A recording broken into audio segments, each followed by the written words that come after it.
केड़े डोह जी मुखे केड़े डोह जी मुखे तो सजा दी दिलदार छड कावड़ अच मोटी के कयूं पिरी प्यार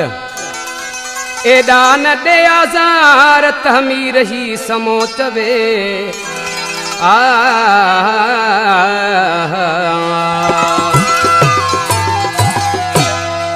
अच मोटी सजण साईं मूंखां छो दूर आही अच मोटी सजण साईं मूंखां छो दूर आही अच मोटी सजण साईं मूंखां छो दूर आही कहिड़ी खता जे एवज़ कहिड़ी खता जे एवज़ मूंखां नथो ॻाल्हाई अच मोटी सजण साईं मूंखां छो दूर आही अच मोटी सजण साईं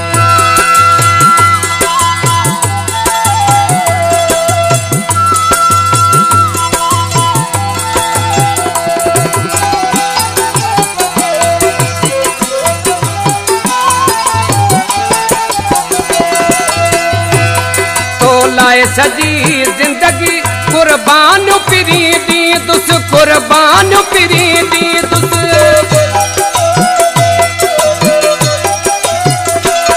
तो लाए सजी जिंदगी कुर्बान पिरी दी तुस कुर्बान पिरी दी तुस एडो तू प्यार मोजो एडो तू प्यार मोजो छो थो भला भुलाई अच मोटी सजण साईं मूंखां छो दूर आही अच मोटी सजण साईं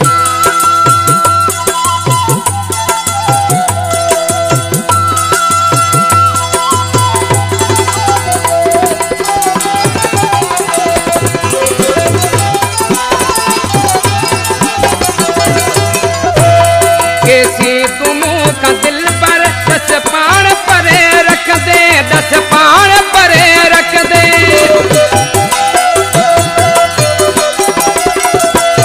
कैसी तुम का दिल पर दस पाण परे रख दे दस पाण परे रख दे आखिर तू नफरतुन जा आखिर तू नफरतुन जा तो पहाड़ ताही अच मोटी सजण साईं मूंखां छो दूर आही अच मोटी सजण साईं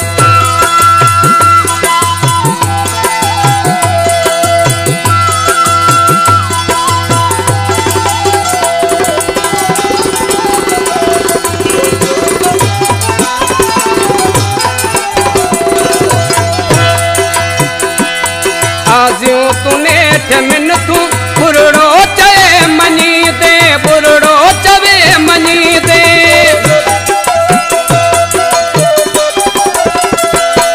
आजियूं तूने ठमिन तू बुरड़ो चवे मनी दे बुरड़ो चवे मनी दे नुरदीन जानी वाणी नुरदीन जानी वाणी थो भला सताई अच मोटी सजण साईं